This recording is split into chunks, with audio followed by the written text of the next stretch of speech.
let's solve this together.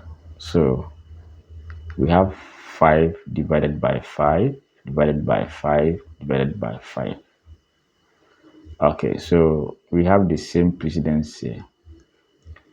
Now let's start from the left as we do the division. Okay, so we have the options here: 0, 1, 5 to the power 2, and then 5 to the power minus 2. So I'll divide this. So this one will be 5 divided by 5. That will be 1. Okay. So divided by 5.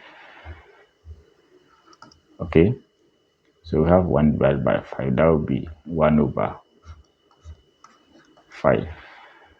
Okay. For this time, this one will be 1 times 1 over 5. So that's 1 over 5. So we've done this and done that. So we have divided by 5 again. That will be 1 over 5 times 1 over 5. So 1 times 1 is 1. 5 times 5 is 5 squared, or 25. Now when we're given 1 over a to the power n is the same as a to the power minus n. Therefore, this one will be 5 to the power minus 2.